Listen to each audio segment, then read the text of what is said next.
Pierre, tu m'entends? Parfaitement. Vous voyez mon écran? Oui. Mon écran est très bien. Bon, bah, j'y vais. Donc, on va passer maintenant au vasoconstricteur. Dans le sepsis et le choc septique, parce qu'il ne vous a pas échappé, bien sûr, que on met maintenant des vasoconstricteurs chez les patients en sepsis, et sinon pas d'hyperlactatémie, ça s'appelle toujours un sepsis et pas un choc septique. Pourquoi administrer un vasoconstricteur? Eh bien, on en a déjà un peu parlé précédemment, pour des bénéfices attendus, évidemment, pour lutter contre la physiopathologie du choc septique, qui va entraîner une vasodilatation artérielle et veineuse, et une fuite capillaire éventuellement. Et les vasoconstricteurs on peut s'attendre à ce qu'ils permettent d'améliorer la vasoconstriction artérielle, de diminuer la fuite capillaire, tout ça et d'augmenter la pression de perfusion des organes par vasoconstriction artérielle et précapillaire. Et puis, Xavier Monnet l'a bien dit tout à l'heure, par la vasoconstriction veineuse, d'augmenter la précharge cardiaque. Et tout ça a pour but d'augmenter la pression de perfusion des organes, la perfusion des organes, et in fine, de diminuer les dysfonctions d'organes et de tendre vers une meilleure survie sans séquelles si c'est possible. Mais tout ça, tous ces traitements et tous les traitements ont un risque associé. Et les risques potentiels sont tout d'abord, en cas de vasoconstriction excessive dans certains territoires, l'ischémie. L'ischémie cutanée, mésentérique, myocardique, mais tous les territoires peuvent être touchés. Certains vasoconstricteurs ont une action systémique quasiment exclusive, mais d'autres sont vasoconstricteurs pulmonaires. Et donc le risque à ce moment-là, c'est l'hypertension pulmonaire, ce qui peut être dangereux en particulier chez les patients atteints de SDRA, et modifier de manière délétère les rapports ventilation-perfusion. Et puis la vasoconstriction va augmenter la post-charge cardiaque, ventriculaire gauche pour la vasoconstriction systémique, ventriculaire droite pour la vasoconstriction pulmonaire. Et cela a un potentiel de diminution du débit cardiaque. Et donc à ce moment-là, il faudra bien surveiller la perfusion des organes et le débit cardiaque. Et puis certains vasoconstricteurs entraînent une augmentation significative des troubles du rythme cardiaque. Puis il y a des effets secondaires immuno-inflammatoires, métaboliques et sur le remodelage tissulaire. Pour ajuster au mieux et potentialiser au mieux le rapport bénéfice-risque, eh bien, il faut choisir le bon vasoconstricteur. Donc une grande partie de ma présentation va concerner cette thématique, mais je vais aborder également le bon moment pour l'administrer. Je ne vais pas revenir sur les cibles thérapeutiques, ça vient d'être fait. Le monitorage hémodynamique va être fait ultérieurement par le professeur Assaoui. Je vais aborder aussi quelques traitements que l'on doit associer de manière indispensable ou facultative.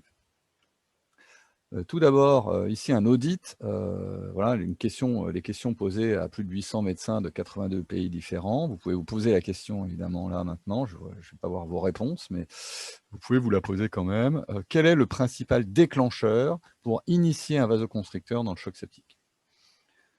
Eh bien, la réponse est assez unanime et à plus de 80%, les médecins répondent une pression artérielle moyenne insuffisante, malgré l'initiation d'un remplissage vasculaire. Et des experts avaient été audités au cours de cette même étude qui précisaient que les vasoconstricteurs devraient probablement être administrés avant d'avoir passé l'ensemble du remplissage prévu, c'est-à-dire 20 à 30 millilitres kilo, à peu près 2 à 3 litres de remplissage, et qu'il ne fallait peut-être pas prendre en compte que la pression artérielle moyenne, mais également la pression artérielle diastolique pour débuter ces vasoconstricteurs.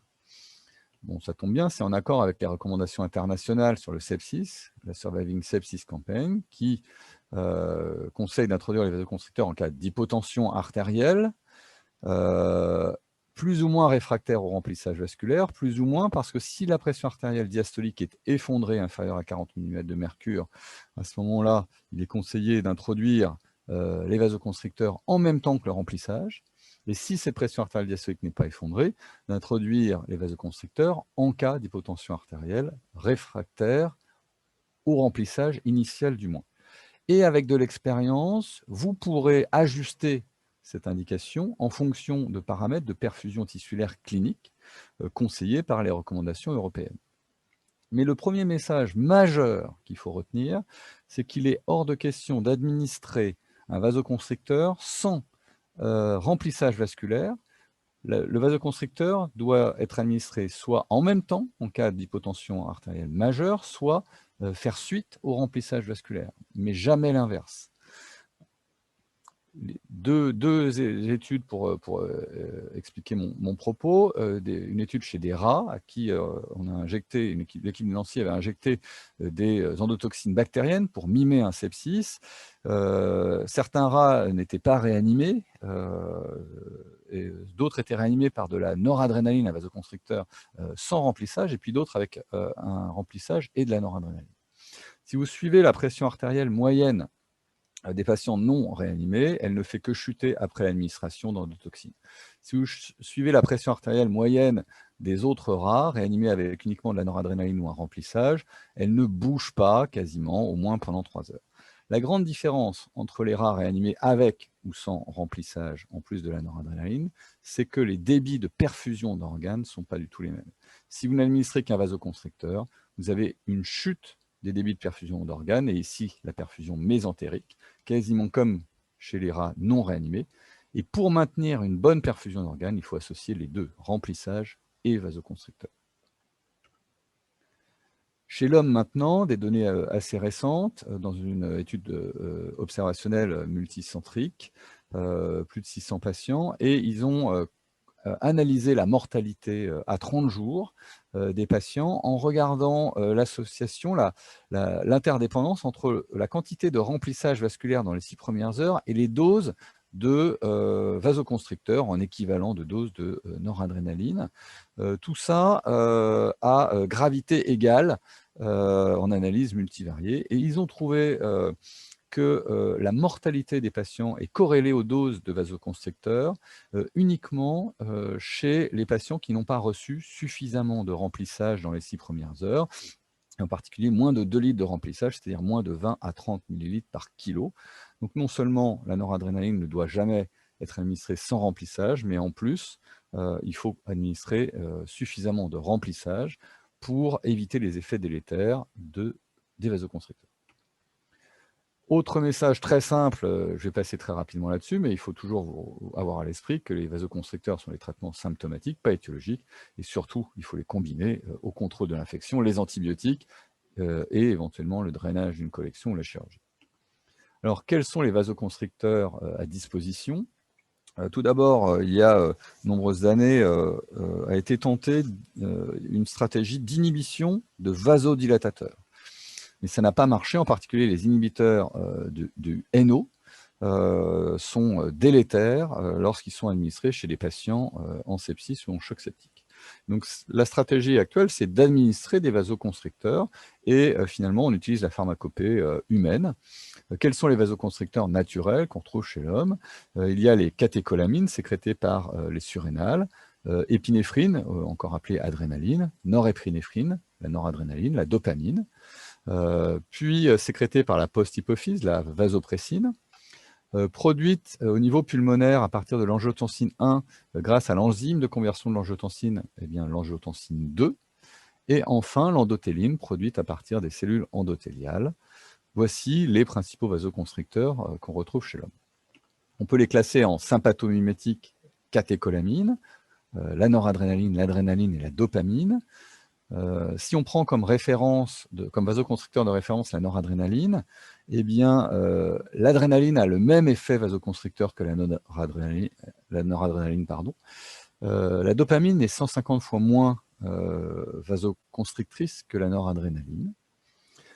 Et puis on a les autres peptides vasoactifs. L'endothéline est probablement le vasoconstricteur le plus puissant, 100 fois plus puissante que la noradrénaline, mais ne sera probablement jamais proposé, ou très probablement jamais proposé dans cette indication, parce que l'efficacité sur les récepteurs est de longue durée d'action, donc difficile à manier, et puis surtout c'est un effet assez puissant de vasoconstriction des artères pulmonaires et un risque d'hypertension pulmonaire.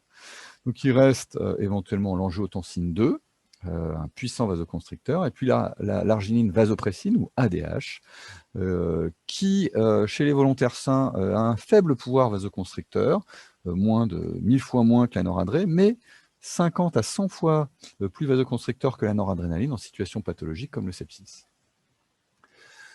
Donc, si on demande à des médecins réanimateurs quel est votre vasoconstricteur, le vasoconstricteur en première intention à utiliser dans le sepsis ou le choc septique, vous pouvez vous poser la question maintenant et essayer d'y répondre, mais la réponse, elle est assez évidente. Dans 97% des cas, et ils proviennent de plus de 80 pays différents, c'est la noradrénaline, norépinéphrine. Et finalement, c'est ce qui est recommandé par les recommandations internationales. La norépinéphrine, noradrénaline en première intention, des recommandations fortes, même si le niveau de preuve est modéré.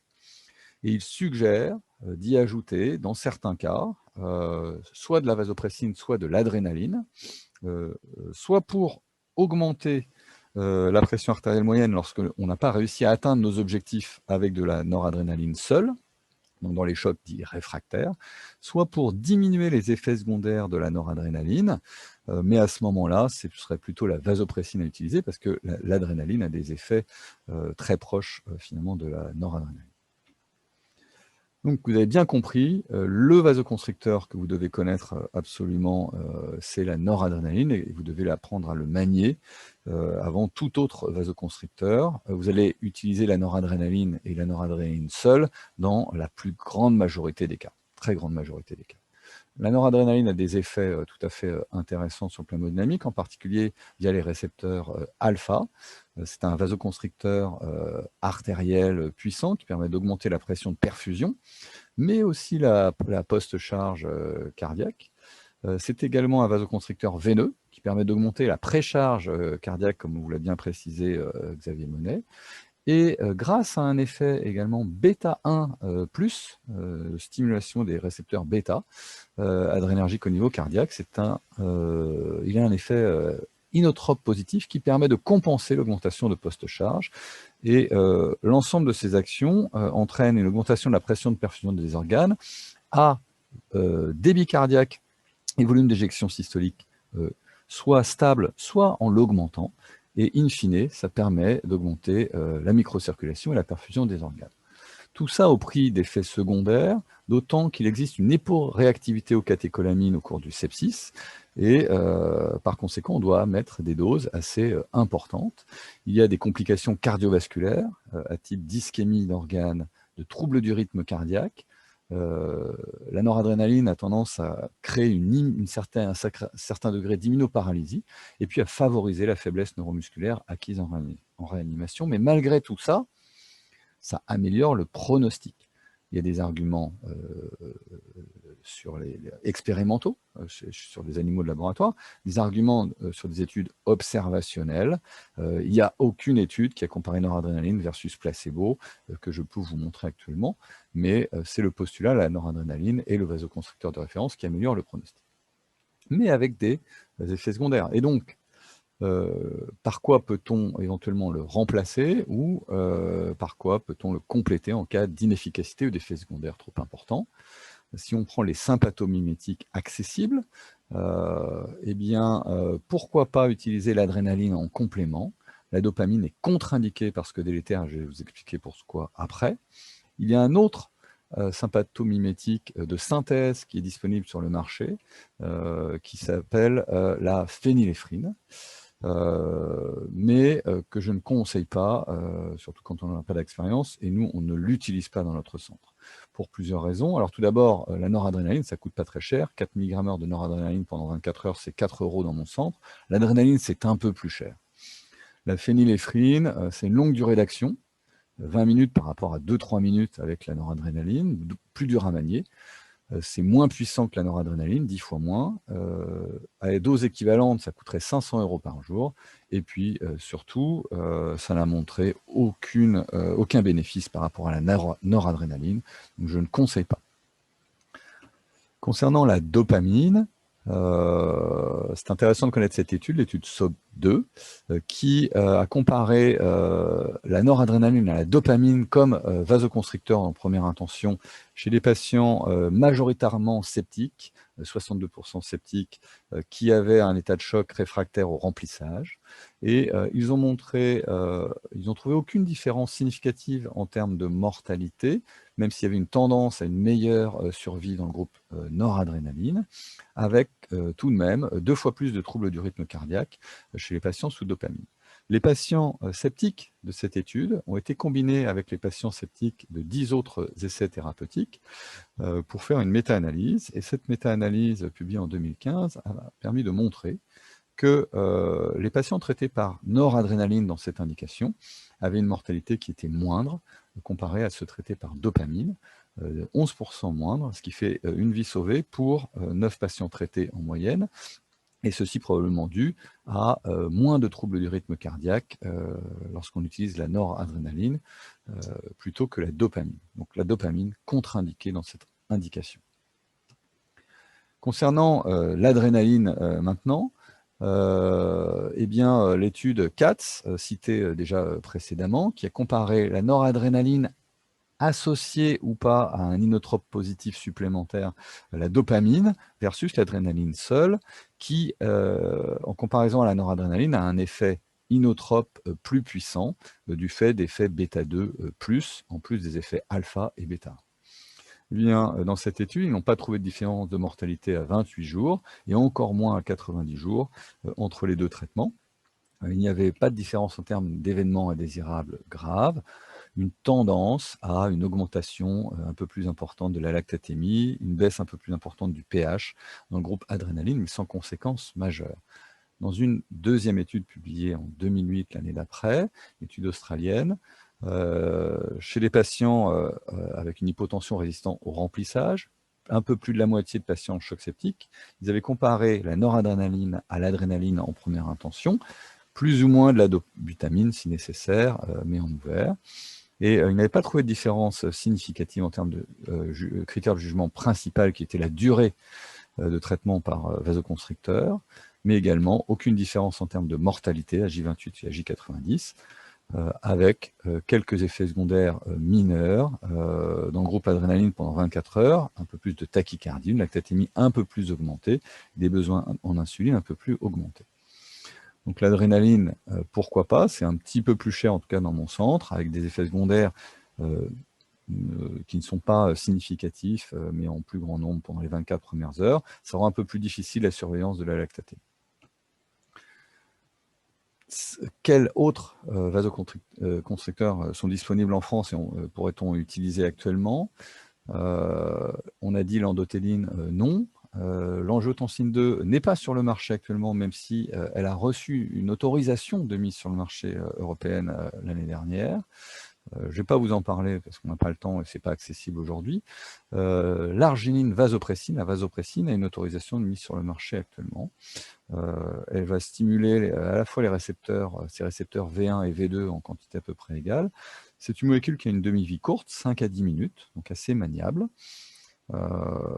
À la dose de 0,03 unités par minute, ça coûte à peu près 80 € par jour. Le problème, c'est que le service médical rendu a été considéré insuffisant par l'HAS, et donc c'est un médicament qui n'est pas remboursé. L'ANSM a donné l'autorisation de mise sur le marché pour les états de choc réfractaires. Donc on va en reparler après. Il existe un analogue synthétique qui s'appelle la terlipressine, qui est accessible aussi, que l'on peut prescrire, qui stimule un peu plus les récepteurs V1. Le problème, c'est qu'il a une demi-vie longue, 4 à 6 heures, donc moins maniable. Le prix n'est pas tellement un problème, mais l'AMM concerne les patients qui ont une hémorragie digestive haute sur rupture de varices œsophagiennes. Alors, quelques mots sur ce système vasopressinergique. Tout d'abord, la sécrétion de vasopressine est stimulée surtout en physiologie par l'hyperosmolarité, l'hypovolémie et l'hypotension artérielle. Et cette vasopressine qui est libérée dans la circulation va stimuler 3 types de récepteurs, V1 ou anciennement V1A, V2 et V3, anciennement V1B. L'effet que nous, on recherche quand on la prescrit dans cette indication, c'est un effet vasoconstricteur via l'action sur le récepteur V1. C'est un vasoconstricteur artériel systémique puissant, mais attention également à un vasoconstricteur coronaire. Les effets V2, on ne les désire pas forcément, ce sont des effets de rétention hydrosodée, un effet vasodilatation modérée et un léger effet procoagulant. Et enfin, les effets V3 ne sont pas forcément très intéressants dans cette indication. Ça augmente la stimulation de la CTH et de l'insuline. Alors, le rationnel pathologique est assez fort pour utiliser ces vasoconstricteurs dans le sepsis parce qu'il y a une insuffisance relative de sécrétion de vasopressine au cours du choc septique. Après une augmentation initiale de la sécrétion et des doses plasmatiques, il y a vite des doses qui se normalisent ou qui sont basses après 24 heures et ce pendant 7 jours. Donc, une indication potentielle et un intérêt potentiel. Mais attention tout de même, la vasopressine n'a pas d'effet myocardique inotrope positif, c'est un vasoconstricteur pur, donc un risque d'augmentation de la post-charge sans inotropisme positif peut entraîner une diminution du débit cardiaque, et c'est le cas chez 10 à 15% des patients sous vasopressine. Et donc, il faut surveiller de très près la perfusion tissulaire et le débit cardiaque. Et autre limite de ce type de vasoconstricteur, c'est la vasoconstriction coronarienne qui limite les doses à utiliser et on doit l'utiliser à faible dose, sinon on s'expose à une ischémie coronarienne, contrairement à la noradrénaline, et également on s'expose à une ischémie cutanée avec ce type de vasoconstricteur. Alors, qu'en est-il? Quelle est la place de la vasopressine ou de ses analogues par rapport à la noradrénaline? Tout d'abord, l'arginine vasopressine ne fait pas mieux que la noradrénaline, et je vais vous présenter les résultats de 2 essais randomisés après. Ça ne fait pas mieux dans les essais randomisés, et ça ne fait pas mieux lorsqu'on poule les résultats des différentes études dans des méta-analyses. La mortalité est la même nombre d'effets indésirables, mais des effets indésirables de nature différente de la noradrénaline. Un aspect qui peut être intéressant chez certains patients. La terlipressine, non commerciale glipressine, fait plutôt moins bien, peut-être en raison de sa durée d'action. Je vais vous présenter les résultats d'un essai thérapeutique. Et pareil, lorsqu'on combine les résultats de cet essai thérapeutique avec d'autres, en méta-analyse, ça ne change pas les résultats. Premier essai thérapeutique d'intérêt, l'étude VAST, publiée en 2008, qui comparait l'utilisation de noradrénaline à des faibles doses de vasopressine à un temps assez tardif de la prise en charge du choc septique, parce qu'en pratique, tout était administré 12 heures après le début de la prise en charge du choc septique, chez des patients qui avaient des doses de noradrénaline qui étaient déjà assez importantes. Eh bien, ils n'ont trouvé aucune différence en termes de critères de jugement principal, qui était la mortalité à J28 ou à J90, mais une tendance à une meilleure survie chez les patients traités par vasopressine. L'indication n'était pas le choc réfractaire, parce que les patients sous noradrénaline, au moment de l'inclusion, avaient une pression artérielle systolique à 109, une pression artérielle moyenne à 73 mm de mercure, étaient stabilisées. Donc l'objectif de cette étude, c'était plutôt de voir l'effet de la vasopressine avec comme objectif la décatécholamination, c'est-à-dire la diminution des doses de noradrénaline pour diminuer les effets secondaires. Effectivement, la vasopressine permettait de diminuer les doses de noradrénaline, de diminuer la fréquence cardiaque, de diminuer, il y avait une tendance à une diminution du nombre d'arrêts cardio-circulatoires de 2 à 1%, au prix d'une tendance à une augmentation des ischémies digitales. Ce qui est intéressant, c'est qu'il semblait, mais ce n'était pas l'objectif principal de l'étude, donc en analyse de ce groupe, il semblait que les effets étaient particulièrement intéressants en termes de mortalité, avec un gain de survie potentiel chez les patients les moins graves, avec des doses de noradrénaline avant, juste à l'inclusion, inférieures à 0,9 mg/h et une lactatémie non augmentée ou très peu augmentée. Et c'est ce qui a été testé dans une étude publiée en 2016, l'étude VANISH, qui a comparé noradrénaline versus vasopressine. Alors, il y avait aussi l'administration d'hydrocortisone ou de placebo dans chacun des groupes, mais on va passer assez rapidement là-dessus. L'important, c'est que les patients étaient randomisés précocement dans les 6 premières heures du choc septique à 3,5 heures en pratique, et ils recevaient au moment de l'inclusion que 0,8 mg/h de noradrénaline. Et malheureusement, pour la vasopressine, il n'y avait aucune différence en termes de critères de jugement principal qui était le nombre de jours sans insuffisance rénale aiguë, mais également aucune différence en termes de mortalité à J28 ou à l'hôpital. Les patients sous vasopressine avaient besoin d'un peu plus d'inotropes. Il y avait une tendance à moins d'arythmies graves, au prix d'ischémie digitale augmentée.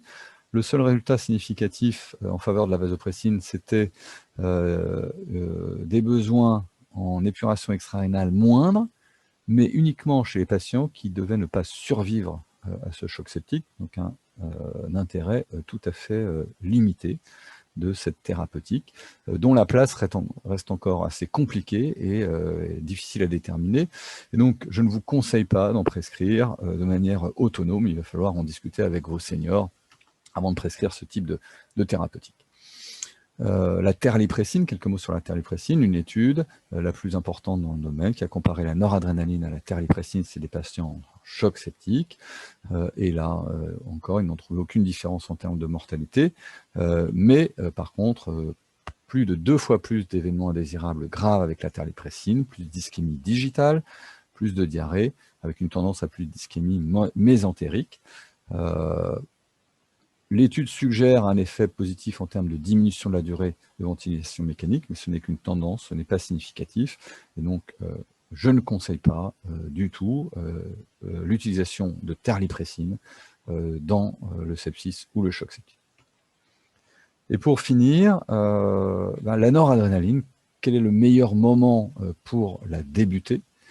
On peut se baser sur le moment où a débuté l'hypotension artérielle, l'hypoperfusion tissulaire, mais aussi on peut se baser sur le moment où on a initié le remplissage, ou le moment où on a fini d'administrer le remplissage conseillé initialement chez ces patients, c'est-à-dire 20 à 30 ml par kilo.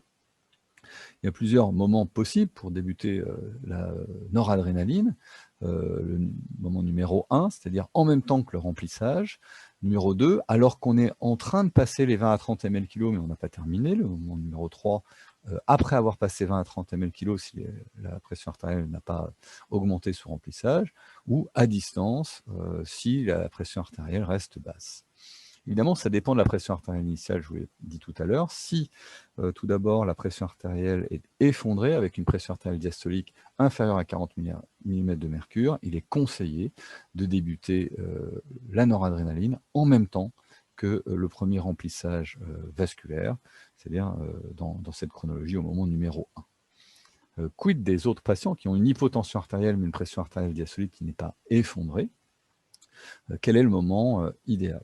Tout d'abord, une étude observationnelle a bien montré, s'il fallait vraiment le démontrer, que lorsqu'on administrait la noradrénaline plus de 2 heures après la fin de l'administration d'un remplissage de l'ordre de 30 ml kg, et que le patient restait hypotendu malgré ce remplissage pendant plus de 2 heures, eh bien, cette situation était associée à une surmortalité. Et donc, il ne faut vraiment pas laisser les patients hypotendus, c'est le message principal. Deuxième étude, peut-être un peu plus intéressante et récente, qui a montré une association entre l'administration de noradrénaline dans l'heure qui suivait l'initiation du remplissage vasculaire, avec une meilleure survie chez les patients en sepsis et en choc septique, contrairement à ceux qui avaient une initiation de noradrénaline à plus d'1 heure de l'initiation du remplissage.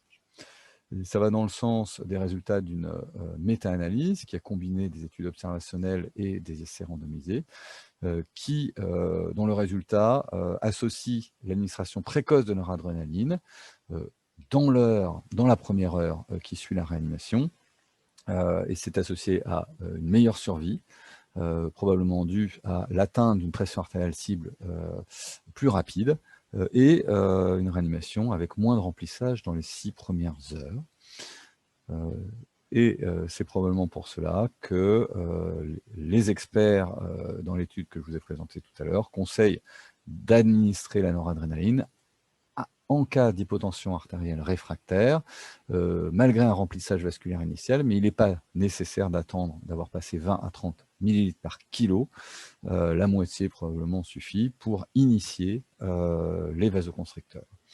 Et ces résultats sont soutenus par 2 études preuves de concept d'administration précoce de la noradrénaline que je ne vais pas détailler ici. Finalement, en conclusion, Les vasoconstricteurs au cours du sepsis sont administrés en cas d'hypotension artérielle, en association constante avec le remplissage vasculaire et évidemment un contrôle de l'infection. Il faut bien évaluer la balance bénéfice-risque et pour cela, et pour l'optimiser, il faut des objectifs hémodynamiques et de réanimation assez clairs. Il faut un monitorage hémodynamique qui est adapté au patient et à sa réponse au traitement initial. Un vasoconstricteur, dans la très grande majorité des cas, suffit, la noradrénaline en première intention, qu'il faut administrer précocement, si possible dans l'heure qui suit l'initiation du premier remplissage. Il faut mettre la dose minimale nécessaire pour atteindre les objectifs hémodynamiques pour éviter au maximum les événements indésirables. Et puis, enfin, il faut penser au traitement que l'on peut mettre en association de manière facultative, l'oxygénothérapie en cas d'hypoxémie, la dobutamine, s'il y a besoin d'un inotrope positif, c'est le cas dans 10 à 15% des cas, les culoglobulaires et pourquoi pas une corticothérapie si les patients ont besoin de fortes doses de noradrénaline. Je vous remercie pour votre attention et on va pouvoir passer aux questions.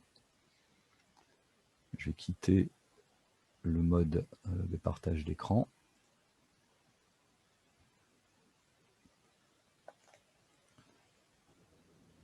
Merci Sébastien, c'était très clair. Des questions? Alors, je me reconnecte. Pour l'instant, je n'ai pas accès aux questions. Alors, je te la lis. Chez le patient coronarien, encouragez-vous à diminuer la posologie de vasopressine sous les 0,03 unités par minute systématiquement, où cette posologie maximale a tout de même été admise dans cette population avec une simple surveillance renforcée. Monitorage débit cardiaque, ETT, PICO, ECG, cinétique tropo s'avère nécessaire. Oui, c'est une bonne question. Alors déjà, il faut comprendre qu'en France, on a une très faible expérience de la vasopressine. L'autorisation de mise sur le marché, elle date d'il y a 1 an, et comme le service médical rendu n'est pas évident, il y a très peu d'équipes qui en prescrivent actuellement. Enfin, effectivement, c'est une question de dose. Si vous dépassez 0,06 unités par minute, vraisemblablement, vous vous exposez à une ischémie coronarienne, et cette ischémie est constante. C'était testé sur des cœurs isolés perfusés de l'apine. Cette ischémie est constante à forte dose. Effectivement, si vous restez à des doses raisonnables, 0,03 unités par minute, vous vous préservez probablement de l'ischémie coronarienne, sauf que vous ne connaissez pas forcément l'état des coronaires de vos patients. Donc un patient qui a déjà une pathologie coronarienne est à plus haut risque d'ischémie coronaire, peut-être même à faible dose de vasopressine. Donc il faut rester extrêmement méfiant et une surveillance électrocardiographique, je pense, est nécessaire si vous utilisiez ce vasoconstricteur en plus de la noradrénaline, au moins lors des premières utilisations. Qu'entendez-vous par une PAD, une pression artérielle diastolique effondrée, pour introduire la noradrénaline immédiatement? Alors c'est ce que j'ai dit tout à l'heure, mais je suis peut-être passé assez vite là-dessus. Pression artérielle diastolique effondrée, c'est moins de 40 mm de mercure. Et donc, si vous avez une pression artérielle diastolique inférieure à 40 mm de mercure, il est conseillé, même si le niveau de preuve n'est pas très fort, d'administrer un vasoconstricteur en même temps ou dans les suites immédiates d'un remplissage vasculaire.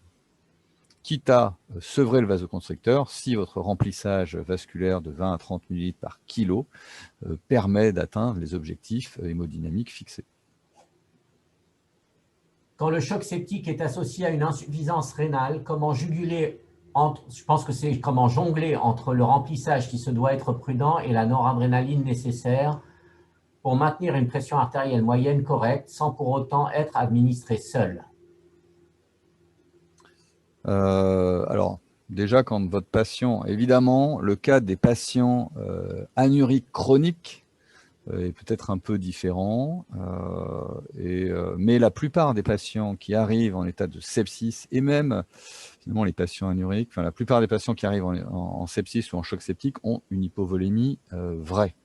Et donc le remplissage initial permet bien souvent de rétablir une fonction rénale correcte. Donc le principe, c'est le même pour tous finalement.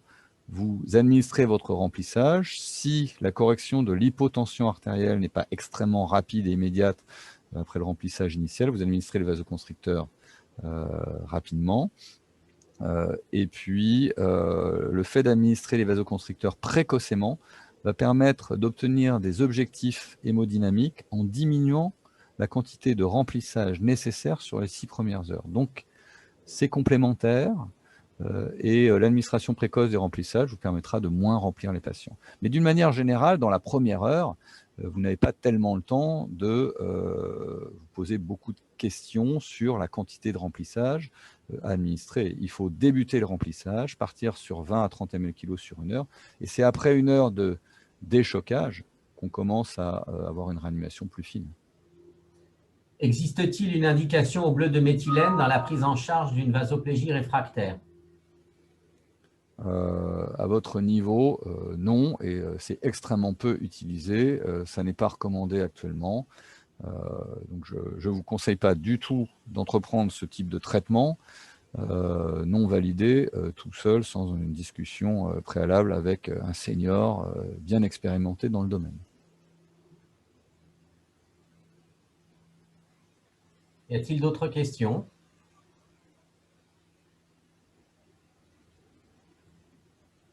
On a pris un petit peu de retard, donc on va peut-être passer Alors, ce que je vous propose de faire, on avait prévu une pause, de la raccourcir un tout petit peu. La pause initiale était prévue de 11h à 11h15. Je vous propose